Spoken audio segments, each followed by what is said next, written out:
एक जो प्रचंड आत्मविश्वास सध्याच्या सरकारला आलाय की आपली सत्ता आता कुणी इतक्या सहजासहजी काढून घेणार नाही, किंवा आपण उलट म्हणू की आम्ही इतक्या लवकर सोडणार नाही सत्ता. Government has no business to be in business. याच्या इतकं बेजबाबदार वाक्यच नाही दुसरं. खुली बाजारपेठ याचा अर्थ अनियंत्रित बाजारपेठ हा पुन्हा एक अत्यंत मोठा गैरसमज आहे. सरकारी मालमत्ता फुंकून टाकणं हा निर्गुंतवणुकीकरणाचा हेतू नाहीये. अल्टरनेटिव्ह व्हिजन दुसऱ्या कुठल्या पक्षाकडे आहे अर्थकारणाची हे दिसत नाही. सर्वसामान्य माणसाच्या ज्या पायाभूत गरजा आहेत त्या सरकारच्या यंत्रणेतनं तुम्हाला घरपोच मिळतील, तुम्ही फक्त मत द्या.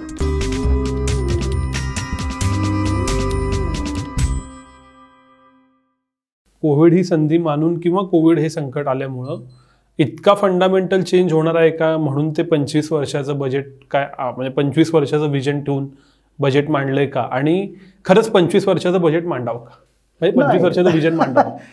काय झालंय मला तरी म्हणजे अगदी पुन्हा मी जे मी मुळात बेसिक अगदी अर्थशास्त्र आम्ही शिकतो, आम्ही कधी फार लॉंग टर्म बद्दल बोलत नाही. कारण ते तुम्हाला माहिती असेल केन्सचं फार प्रख्यात वाक्य आहे की in the very long run all of us are going to be dead. त्यामुळे ज्याला आपण फोर्सिएबल फ्युचर म्हणतो तेच खरं आपण डोळ्यात ठेवा. आणि आपण आत्ताचं उदाहरण घेऊया. 2020च्या मार्च पर्यंत आपल्याला कोणालाही माहित नव्हतं लॉकडाऊन होणार आहे. बरोबर. त्याच्या आधी सगळे आमची प्रोजेक्शन्स वगैरे गुलाबी होती. त्यामुळे तो आपण म्हणजे 25 वर्ष हे फार आपण हे सोडून देऊया. मी पुन्हा म्हटल्याप्रमाणे एक जो प्रचंड आत्मविश्वास सध्याच्या सरकारला आलाय ना की आपली सत्ता आता कुणी इतक्या सहजासहजी काढून घेणार नाही, किंवा आपण उलट म्हणू की आम्ही इतक्या लवकर सोडणार नाही सत्ता बाय एनी मीन्स. म्हणजे ते त्यावेळच्या गणितावरती अवलंबून राहील. पण मला कुठेतरी असं वाटतं की हा एकूण कुठेतरी ती जी सगळ्या ह्या उदारीकरणाला जी एक प्रतिक्रिया येते, इतके दिवस ती प्रतिक्रिया म्हणजे हे स्टिग्लिट्स सारखे वगैरे सगळे अर्थतज्ञ जे आहेत ते उदारीकरणाच्या किंवा रिफॉर्म्सच्या प्रक्रियेतनं जे लाभ निर्माण झाले आर्थिक, त्याचं जे विषम वाटप झालं आणि त्या लाभांपासून वंचित राहिलेले जनसमूह जे होते ते सगळ्या देशात आहेत. त्यांच्या मनातली खतखत ते डिस्कंटेंट ऑफ ग्लोबलायझेशन म्हणून मांडत होते. मला कुठेतरी असं वाटतंय की तशीच आता खतखत राज्यसंस्थेमध्ये पण आहे.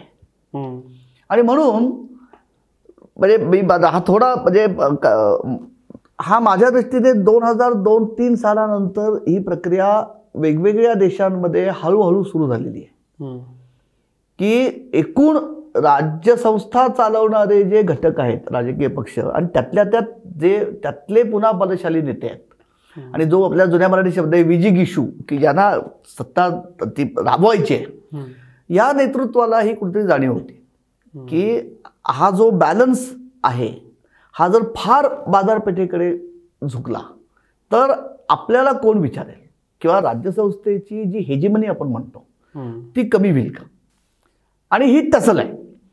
म्हणजे मला त्यामुळे जागतिक पातळीवरती हे आपण मी म्हणजे ह्याला फार माझ्याकडे सबस्टॅन्शिएट करायला काही आधार नाही, पण जे दिसत आहे की अलीकडच्या काळातली 5-6 वर्षातली किंवा 10 वर्षातली जी घटना आहे की ट्रम्प, चीनचे शी, मोदी आणि पुतीन हे चारही नेते जे आहेत हे त्यांच्या त्यांच्या देशात आज सर्वोच्च होते. म्हणजे ट्रम्प हरले सोडून देऊ आपण, पण ज्या पद्धतीने त्यांनी सत्ता राबवली आणि त्यांचा एकूण जो कल होता, आणि आज शी, मोदी आणि पुतीन ज्या पद्धतीने सत्तेचं केंद्रीकरण केलेलं आहे, हा कुठेतरी मला असं वाटतं त्या संपूर्ण गेल्या 30 वर्षातला जो रिफॉर्मचा संपूर्ण भर आहे आणि बाजारपेठेचं ची प्राथमिकता तिला देणं, ह्याला कुठेतरी आता एक ती अवेअरनेस किंवा तो रिॲक्शन येते की नाही आपल्याला स्टेट नावाच्या संस्थेचं सुद्धा कुठेतरी प्रायमसी ही पुन्हा आपण प्रस्थापित केली पाहिजे. यातनं अंतिमता भलं होईल का सामान्य माणसाचं हा प्रश्न आहे. कारण दरवेळी रिफॉर्म्सची आम्ही चर्चा त्याच्याकरता करतो. हा, आणि कदाचित म्हणजे पुन्हा हा शेवटचा माझा म्हणून की हे कशामुळे झालंय, याला एक कारण अगदी खरं सांगायचं तर अर्थशास्त्रातले सुद्धा आम्ही लोक त्याला जबाबदार आहोत. याचं कारण असं आहे की आर्थिक सुधारणा किंवा आर्थिक पुनर्रचना याची एक अत्यंत बेजबाबदार आणि विकृत व्याख्या प्रस्थापित करायला आम्ही हातभार लावलेला आहे. आणि ती अशी आहे की रिफॉर्म्स याचा अर्थ, आणि हे लोक इतके म्हणजे आत्तापर्यंत लोक बोलत होते की हेच वाक्य कसं तुम्ही सांगा ना की the government has no business to be in business. याच्या इतकं बेजबाबदार वाक्यच नाही दुसरं. रिफॉर्म्सचा अर्थ राज्य संस्थेने विकासाच्या किंवा अर्थकारणाच्या प्रक्रियेतून अंग काढून घेणं ही अत्यंत विकृत व्याख्या आहे. रिफॉर्म्सचा व्यवहारातला अर्थ असा आहे की राज्यसंस्था आणि बाजारपेठ हे जर दोन विकासामधले भागीदार असतील तर एकूण बदललेल्या अर्थकारणाच्या पार्श्वभूमीवरती या दोन क्षेत्रांनी आपापल्या कार्यक्षेत्रांची पुनराखणी करायची. अच्छा. जिथे बाजारपेठेची गुणवत्ता आणि बाजारपेठेतनं निर्माण होणारं जे अर्थकारण आहे ते जिथे अधिक कार्यक्षम ठरेल तिथे बाजारपेठेला वाव द्यायचा, पण ती सुद्धा अनियंत्रित नाहीये. काय झालंय, खुली बाजारपेठ याचा अर्थ अनियंत्रित बाजारपेठ हा पुन्हा एक अत्यंत मोठा गैरसमज आहे. खुली बाजारपेठ त्याच्यावरती निगराणी पाहिजेच ना. म्हणून आपण ज्या सगळ्या म्हणजे तुम्ही मला सांगा सीडीबी, रेरा, ट्राय, नंतर इरडा, ह्या सगळ्या ज्या नियामक कंपन्या आहेत या त्या खुल्या व्यवहाराचं नियमन करण्यासाठीच आहेत ना. हे करत असताना जिथे खाजगी क्षेत्र जाणार नाही त्या आर्थिक अंगांची जबाबदारी कोणी घ्यायची, तर ती केंद्र सरकारने घ्यायची असते. म्हणजे आपल्या भूमिकांचं पुनर्लेखन आणि पुनरारेखन हा रिफॉर्म्सच्या संकल्पनेचा खरा ढाचा आहे. आम्ही त्याची जी विकृत भाषा केली किंवा परिभाषा रूढ केली की सरकारने आता अंग काढून घ्यावं, त्याची रिॲक्शन आहे की मग आम्ही करायचं काय. म्हणजे हा एका पातळीवरती वेलफेअरच्या अंगाने प्रश्न असा आहे की आज आज तुम्हाला सांगायला मिळालं, आज अगदी स्पष्ट असं आपल्याला चित्र दिसतं, ज्याला परवडत आहे तो त्याच्या गरजा बाजारपेठेतनं भागवतो. ज्याला बाजारपेठेत सहभागी होता येत नाही तो सरकारी सुविधांवरती अवलंबून राहतो आणि त्याच निकृष्ट आहेत. आज कुठलाही मध्यमवर्गीय माणूस त्याचं कॉर्पोरेशन शाळेमध्ये घालत नाही, तो खाजगी शाळेत जातो कारण तिथे खर्च जास्ती आहे. मग ज्याला खाजगी शाळा परवडत नाही त्याने नाईलाजाने सरकारी शाळेमध्ये जायचं. ही जी विभागणी झाली आहे ना, इथे या दुखण्याचं मूळ आहे. राईट. तुम्ही एका बाजूला स्टेट हेजिमोनीचा उल्लेख केला आणि दुसऱ्या बाजूला अशा डिस्रप्शन्स येत आहेत, उदाहरणार्थ क्रिप्टो करन्सी, की जे सरकारची मूळ ताकद आहे की चलन आमचं आहे, ह्यालाच कुठेतरी धक्का द्यायचा प्रयत्न करतायत. त्याच्याबद्दलचा टॅक्स आला, त्याच्याबद्दलचं रेग्युलेशन आलं. तर हे जे दोन कॉन्फ्लिक्टिंग अजून विषय आहेत की टेक्नॉलॉजी असं काहीतरी आणायला बघतेय की तुमचा कंट्रोलच नको, आमचं आम्हीच चलन चालवतो, आणि दुसऱ्या बाजूला सरकारला असं वाटतं की आपला कंट्रोल अधिक हवा. तर ह्याच्याकडे तुम्ही कसं बघता? काय झालंय, पुन्हा मी मगाशी आत्ता आपण बोलल्याप्रमाणे इथे आपण एक म्हणजे आपल्यापुरती तरी आपण स्वच्छता अशी ठेवावी. इंग्रजीमध्ये जे दोन शब्द आहेत ना, इंटरव्हेन्शन आणि इंटरफिअरन्स, म्हणजे हस्तक्षेप करणं आणि ढवळाढवळ करणं. तुम्ही जे म्हणता ना की तंत्रज्ञानामुळे खूप मोठ्या प्रमाणावरती एका अर्थाने व्यक्तीचं सक्षमीकरण होत आहे. म्हणजे त्याचं जे अतिरिक्त अवलंबन राज्यसंस्थेवरती होतं ते आता खूप तो त्या स्वतंत्र होतोय. पण ह्यातून जे मगाशी आपण जो मुद्दा त्याशी माझ्या मते जोडलेला आहे की खुली बाजारपेठ याचा अर्थ अनियंत्रित बाजारपेठ नाही.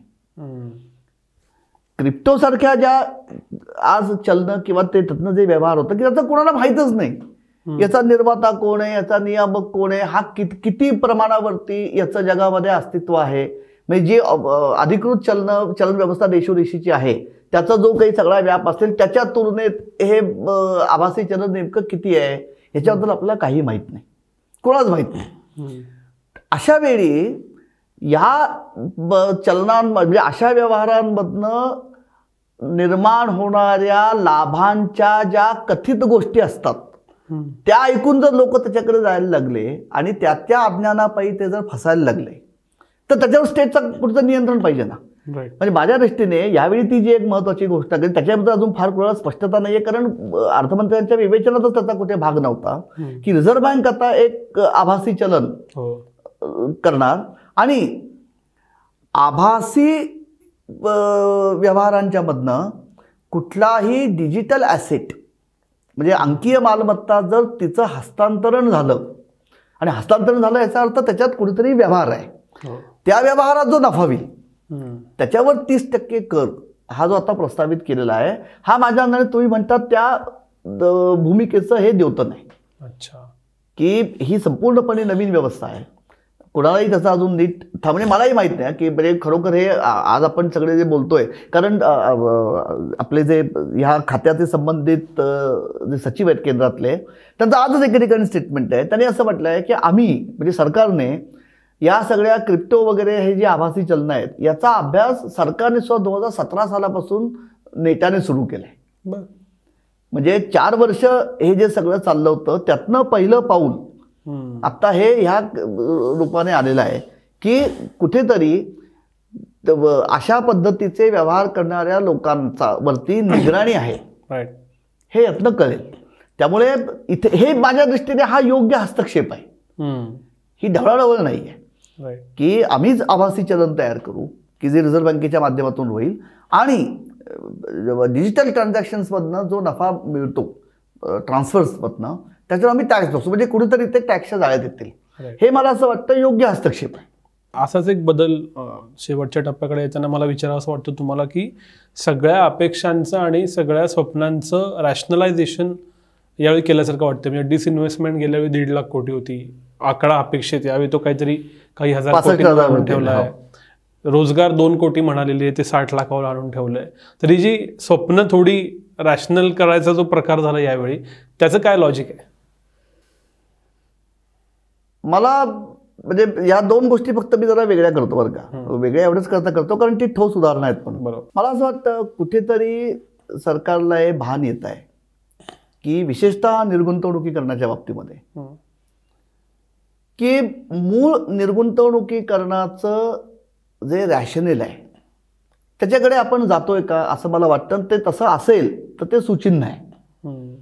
म्हणजे सरकारी मालमत्ता फुंकून टाकणं हा निर्गुंतवणुकीकरणाचा हेतू नाहीये. पर्यायाने पैसे गोळा करण्यासाठी निर्गुंतवणुकीकरण करायचं ही पुन्हा अत्यंत विकृत भूमिका आहे.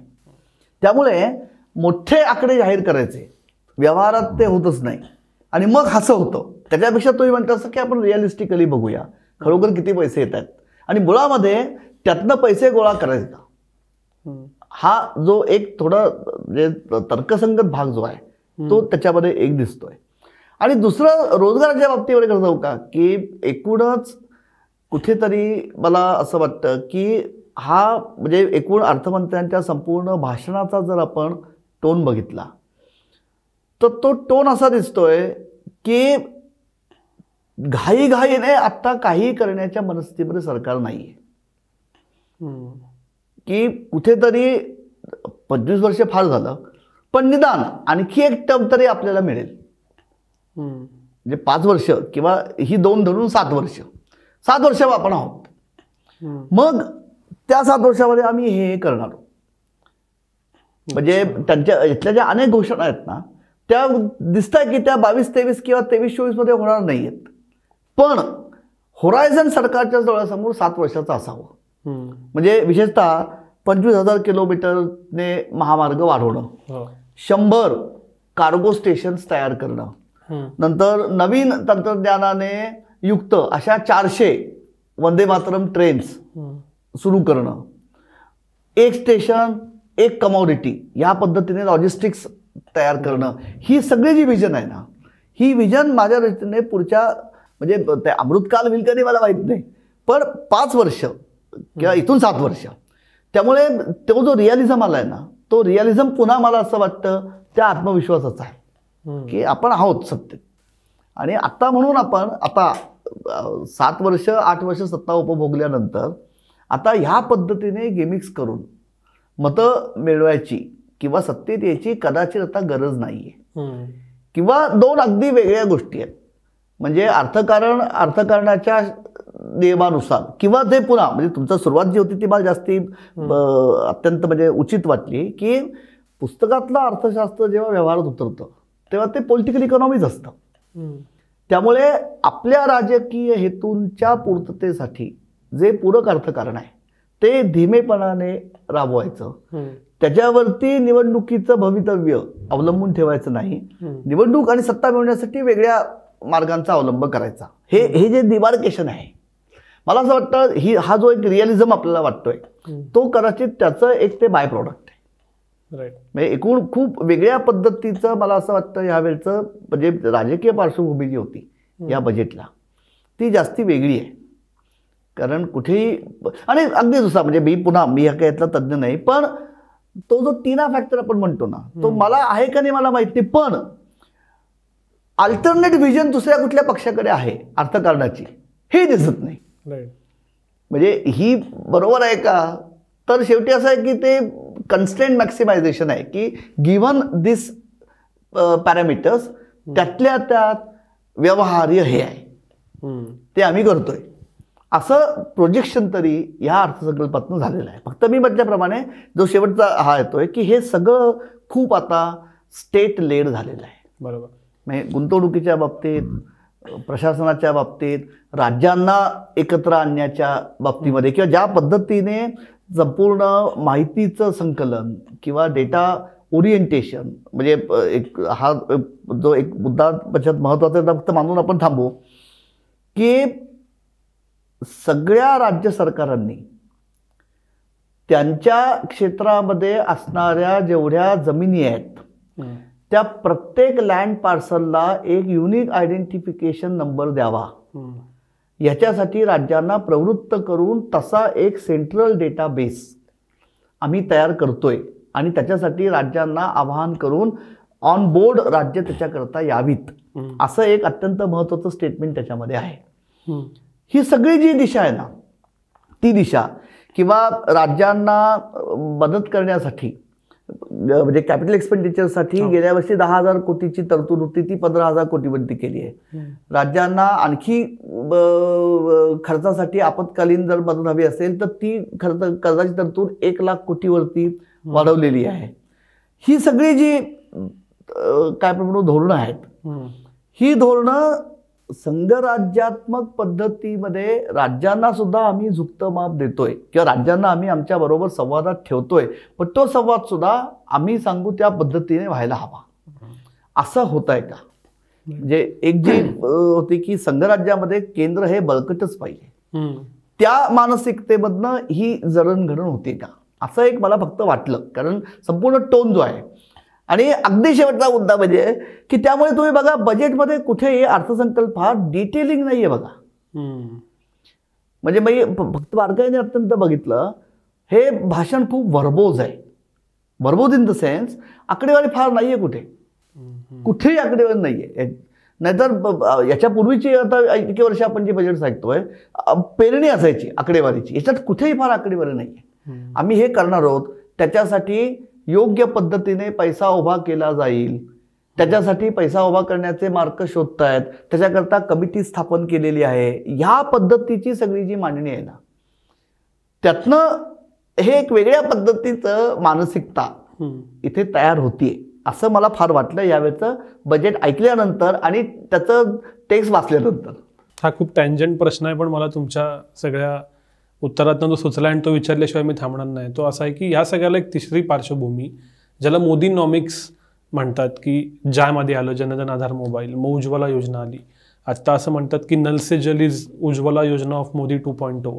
तर अशा बिहाइंड द सीन्स योजना की ज्या अशा फार चर्चेत येत नाहीत त्यांना घरोघरी पोचायचं, बेनिफिट पोचवायचा, अकाउंटला पैसे पाठवायचे आणि असं मोदीनॉमिक्स करत करत बजेटच्या पल्याड किंवा बजेटच्या नजरेच्या पल्याड मतपेटी बांधत राहायची. हे जे त्यांना सापडलंय त्याच्यामुळे मग हे सगळं होतंय का?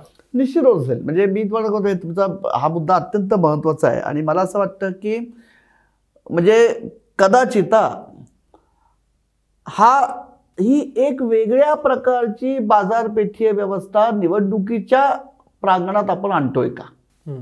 म्हणजे गृहिणीला गॅस दिला, शेतकऱ्याला 6,000 रुपयाचं वार्षिक पेन्शन दिलं, घरोघरी आम्ही पाणी पोचवतोय. म्हणजे तुमच्या म्हणजे सर्वसामान्य माणसाच्या ज्या पायाभूत गरजा आहेत त्या सरकारच्या यंत्रणेतनं तुम्हाला घरपोच मिळतील, तुम्ही फक्त मत द्या. म्हणजे बाजारामध्ये मी गेल्यानंतर मी वस्तू बघतो, किंमत ठरवतो, मी किंमत अदा करतो, वस्तू मला मिळते. हा जो डायरेक्ट गिव्ह अँड टेक आहे. इथे मग प्रशासन कसं आहे, प्रशासनाची गुणवत्ता कशी आहे, सर्व्हिसेसचा दर्जा कसा, हे ह्या भानगडीत तुम्ही पडू नका. तुमच्या बेसिक गरजा भागतात ना. म्हणजे आम्ही स्वस्त धान्य देतोय, रोजगार हमीच्या योजनेतनं रोजगार देतोय, घर बांधणीसाठी संडास बांधण्यासाठी पैसे देतोय, घरोघरी पाणी देतोय, इलेक्ट्रिसिटी देतोय, गॅस देतोय. म्हणजे आज अगदी खरं सांगायचं तर ह्या 5 मूलभूत गरजा ज्या आहेत या शासन नावाची संस्था पुरवते. हा हा हा डायरेक्ट व्यवहार आहे. मग तुम्ही बाकीच्या याच्यात विचारच करू नका. तुम्ही आम्हाला मत द्या, आम्ही याची गॅरंटी देतो. It's a new transactional politics किंवा ट्रान्झॅक्शनल पॉलिटिकल इकॉनॉमी हे असू शकेल ना. म्हणजे ज्याच्यामुळे तुम्ही म्हणता तो मुद्दा मग बरोबर होतो की मग इन दॅट केस जे बुद्धिवाद्यांच्या दृष्टीने प्रश्न असतात ना की मग राज्यसंस्था बलशाली होतीये का, मग इथे आम्ही आता पूर्णपणे नियंत्रणाखाली राहायचं का, मग भ्रष्टाचार कमी होणार का नाही, हे प्रश्न मग कारण सर्वसामान्य माणसाचं म्हणणं की माझी गरज भागली आहे. हे मोदिनॉमिक्स जे आहे ना, हे मोदिनॉमिक्स मग एका अर्थाने एका वेगळ्या प्रकारची ग्राहक आणि पुरवठादार असं रिलेशन आपण ह्या चौकटीत तयार करतोय की पुरवठादार राज्यसंस्था आहे, ग्राहक त्याचा सर्वसामान्य नागरिक आहे, तो मतरूपी किमतीची हमी देतो आणि त्याला वस्तू मिळते. हे पूर्ण हे कसं आहे म्हणजे राजकारणाचं व्याकरण बदलण्यासारखं आहे. Okay, which is perhaps correct. Sir तुमचे खूप खूप आभार. खूप इंटरेस्टिंग पर्स्पेक्टिव्ह आणि नॅरेटिव्ह आलेत. कदाचित ते प्रत्येकावर वेगळा एपिसोड करता येईल, एवढे कंटेंट दिसत आहेत. मोदिनॉमिक्स, स्टेट कपॅसिटी. पण आजच्या वेळेच्या मर्यादेत आज इथंच थांबूया. परत बोलू, पण तुम्ही वेळ दिलात आणि पॉलिटिकल इकॉनॉमी समजावून सांगितली त्याबद्दल खूप खूप आभार. धन्यवाद.